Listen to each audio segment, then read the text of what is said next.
Welcome back. It seems hard to believe, Terrence, but 4 weeks of the UAW strike and around 34,000 auto workers still out on those picket lines. UAW President Shawn Fain reiterated today that it's up to the auto companies to end the strike, and they can do that by making a good offer. Yeah, and for the second Friday now in a row, no additional plants were called to strike today, but he did say that all future walkouts will come with no warning rather than waiting until Fridays like we've been seeing.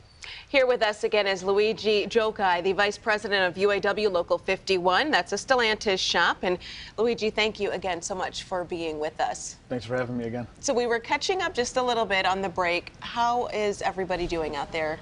Everyone's doing good. I mean, you got your days, you got your moments, especially when it's raining, getting a little cold out there.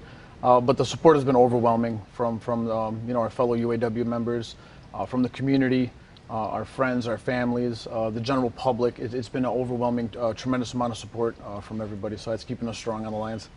Yeah, and this has obviously been stretching on pretty far, Luigi.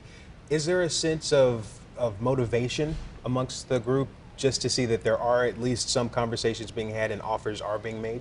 Yeah, anytime they got the back and forth going, we're always, glued to the Fridays. Obviously now those deadlines are going to change, but we've been watching it actively, waiting to see what's going on. Some of us, wish it would have been wrapped up sooner. Others of us, most of us are ready for the long haul. We knew it wasn't going to be easy, but we also knew this is what it was going to take, and it was absolutely worth it to do everything we needed to do to make sure we got everything we needed. You're a father, and so I'm sure you know other families on the line with you have kids to take care of. And so realistically speaking, $500 a week is not enough. What other ways are you all doing things to be able to maintain your household? We've been bringing in donations from the community, from the greater area. The United Way, who we've always supported, has been a great supporter of us. They're donating supplies. Really, it comes back to what has always helped Americans, and that's other fellow Americans helping each other. It's never going to come from the bottom. From the top down. It's always the working people supporting the working people and coming together. The schools that we've supported, and things like that. Yeah, it all adds up. Yeah, it does, absolutely. There's been a lot of unity and cohesiveness with the members, but we also know that there's the fear of layoffs. How are you making sure that people are still keeping that motivation going with that fear also still in the background? Right. So what the UAW did, understanding that layoffs may be something that would impact the workforce because of the strike, the workers who are in the union shops that are affected by the layoff are going to get strike assistance as well. So we're taking care of ours even though the company won't. So. Yeah, and I'm sure that can be a little bit frustrating.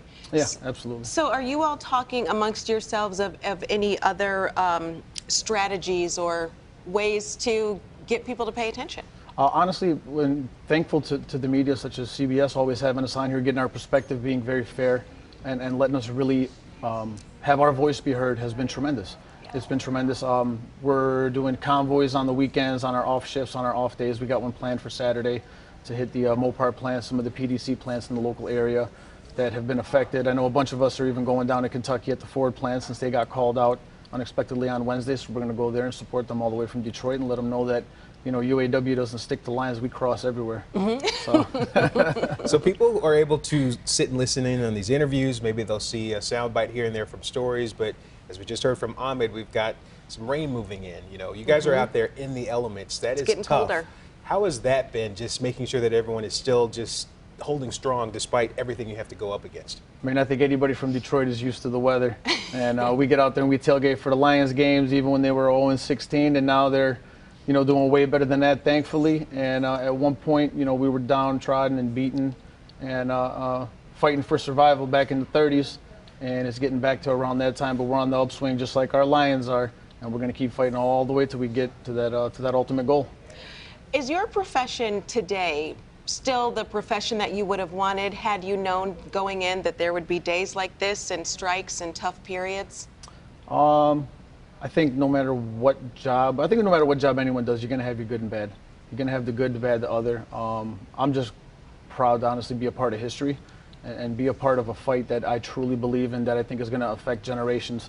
And to be able to tell my children one day, as my grandfather would tell me with the Albanian Civil Rights Movement and my father, that I was a part of something big, and I did everything I could to help everybody out. Yeah. Luigi Gjokaj, thank you so much. Thank you guys again.